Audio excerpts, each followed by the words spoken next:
Hello, hello, hello, and welcome back to my series of banknotes, facts, and figures. That's episode number 4. Has been a long time since we did this one of these, and today we're going to talk about the hidden messages in the Seychelles banknotes. Quite a hot topic in the banknote world.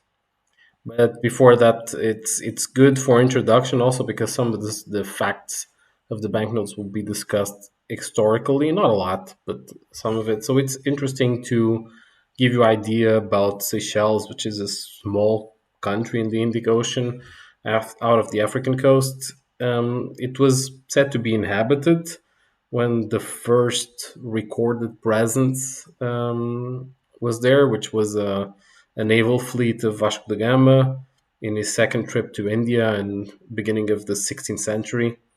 The second record of this existence of Seychelles is already a few years later, actually 1 century later, by the British. And then things started to get a bit more heated or more interesting for Seychelles in the late 18th century, with the French starting to colonize the island in 1717, claiming it as their territory.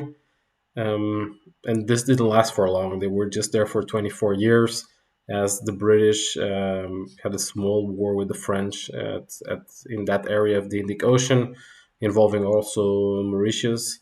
And once, they gained Mauritius, they also gained this island. So the French passed the island to the British as late or as soon as late 18th century, beginning of the 19th century. And since then, it's been pretty uneventful. It was a British colony all the way until 1976 when it became independent. First as a one-party state, a socialist party state or communist, and then since 1993 as a democracy, and is of course one of the paradise islands, or it's a tourist island basically. And why is this important? Because today we're going to discuss a series of banknotes, which are the last series prior to independence. These are picks 14 to 18, so from 5 to 100 rupees. And basically, we're going to look at all these denominations except the 5 rupee, the smaller one. And the first one we're going to look into is the most well known, is the Seychelles banknote. And this became very popular, of course, in the last few years, in the last decades, because of the word sex that you can see here in the palm trees. It's probably here a bit better. And it's still a mystery who put it there, why is it there. One of the reasons that is given that this is in fact, there was already some, with a lot of countries gaining independence from Britain in 1868 or 1968, when this series was issued for the first time. There was also already a feeling in Seychelles for independence, so they thought of putting these hidden messages.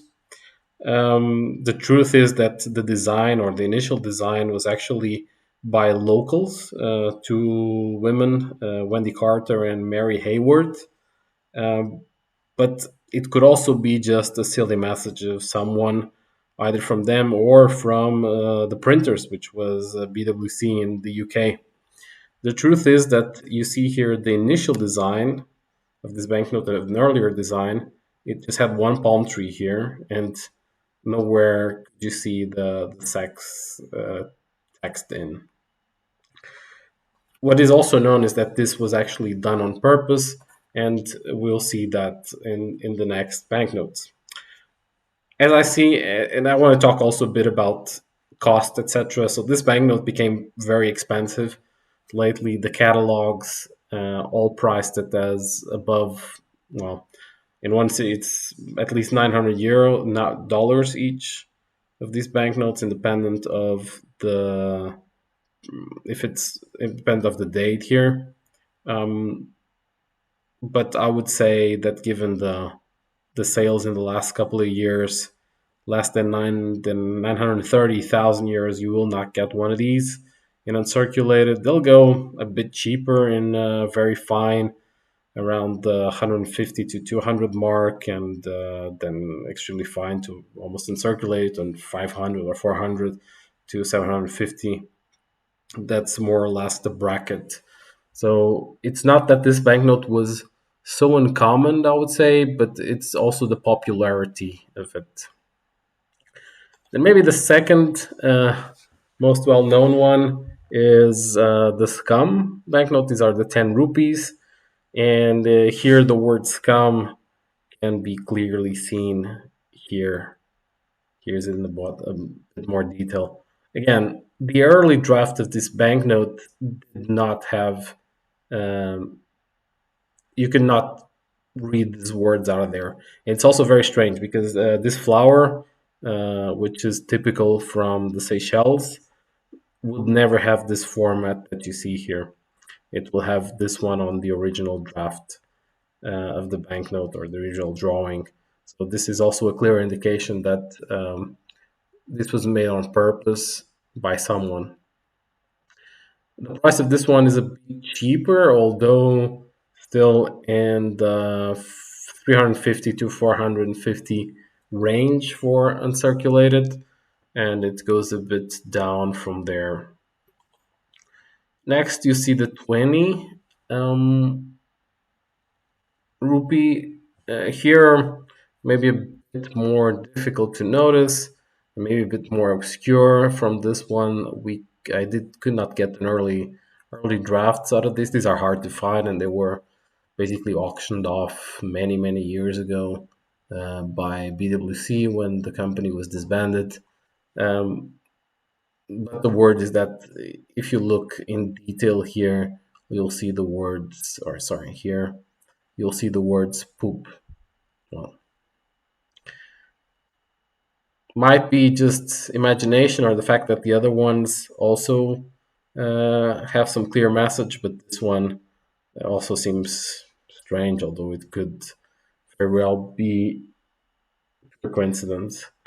This banknote is like the other ones, carries a nice premium, more expensive than the 10, less expensive than the 50, and around the 400 to $560 mark for uncirculated, except for 16A that you cannot really find. It's very hard to find. Very few of them have been in auctions. Last but not the least is the 100 rupee, and of course this is the most valuable one.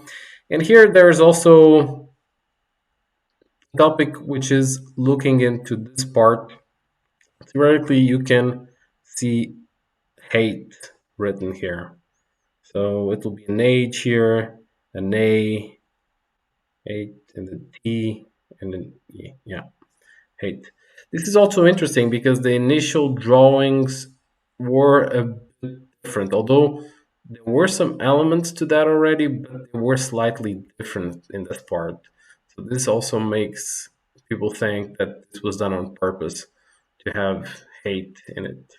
In the end, you have sex, scum, poop, and hate in four different banknotes. Maybe the 5 rupee also has some hidden message that nobody ever discovered. Nevertheless, this one, of course, it's the most expensive one. 100 rupees was also a lot of money at the time. The only uncirculated one sold in the last years on auctions went for $5,160. There are some in the extremely fine, almost uncirculated at around the 2 to 3,000, and from back there from very fine, well, it would go for less than 1,000, but still a very hard banknote to get. And that was it. That was some interesting story. Let me know in the comments if you have something else or a topic that you would like to look into. And thank you very much for watching. I'll see you next week.